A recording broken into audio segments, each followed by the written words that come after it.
Please exit to the left.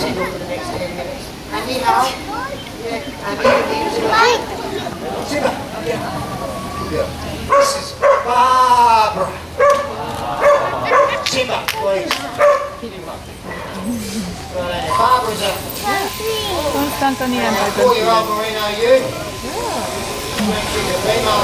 Thanks, Jack.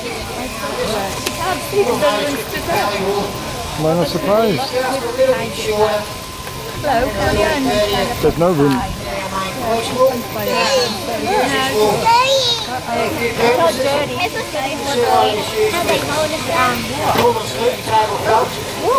Mostly you see this type of wool used to all. Just do this good. Pretty clever.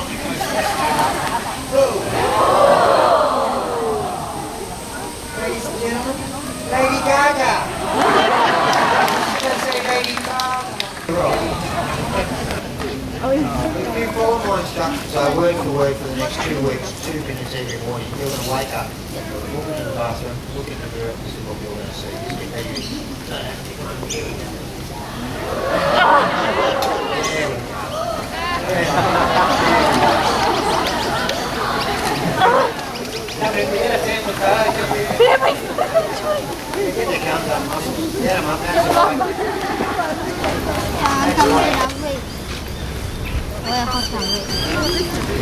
Nobody wants food. Dropped his fish.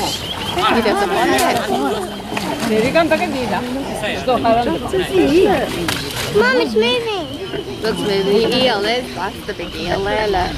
She means a shark. Good morning, everybody. Welcome to Currumbin Wildlife Sanctuary. Welcome to our Pelican Eel Feeding. My name's Jordan. I'm joined today by my volunteer Lisa, and today we're going to introduce you to some of our lovely Australian water birds. So, obviously, our main attraction here today are our pelicans, but we are joined by another few different species of water birds here today as well. Obviously, the other ones being your little cormorants. So, we've got 2 species of water girl over here. That's alright, don't worry, you now, watch both the of these guys pelicans. are here because they sustained injuries to their wings. So these guys are unfortunately no longer able to fly.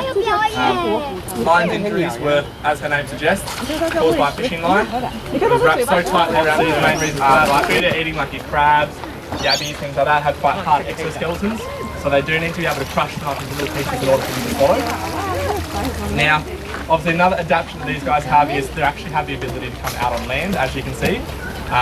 Now, the reason Lisa's doing that lovely little dance for you is the eels have very, very poor eyesight. They rely heavily on smell and vibrations to find their food. That's why we have to do this little dance to get them up onto land, and then you literally have to shove the food right in their face, otherwise our lovely Australian white ibis will nick it. Go away. So today, as I said, normally they'll feed on things like crustaceans. They have been known to take small birds, small mammals and small reptiles as well, and fish. But today we're spoiling them, they're getting chicken necks today. So not what they get normally out in the wild, but they don't seem to mind. So obviously, the females do get quite a fair bit larger than the males. We do have a big girl called Big Mama, who you'll see hopefully very shortly when she decides to come up. That's her there. So she's quite a large girl. The males don't get anywhere near that big. But what will happen is, once these guys reach sexual maturity, which is about 4 to 6 years old, the females will actually, when they're ready to breed, migrate out into the coral sea and give birth. So they can give birth up to about anywhere from 600 to 1,000 little baby eels. Unfortunately, once she does so, that's the end of her life. These guys pass away after they give birth. These guys, similar to your no one quite knows how they manage to do that. They believe it's similar to something to do with the Earth's magnetic field, which is how they find their way back in. But these guys are quite a delicacy in some countries, and unfortunately they don't breed in captivity. So the only time they are able to harvest them is when they're basically little glass eels, and when they're coming back into People there's big mama again. often see crocodiles as big man-eating monsters. When you get to know them, it's not necessarily true, and they certainly have very, very big personalities. They often portray everything that's going on around it. They're very, very inconspicuous, and some days we barely even see boss hog if the waters are fairly murky. Even when they're swimming beneath the surface of the water, the scoops along their back will describe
Rory obviously left it.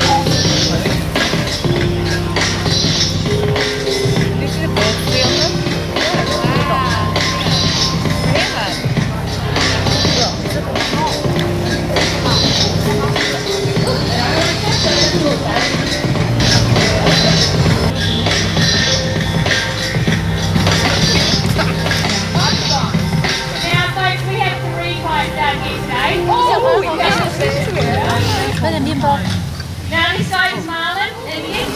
Here's a koala bear in the koala enclosure, and here is my silly granddaughter's shoe in the koala enclosure.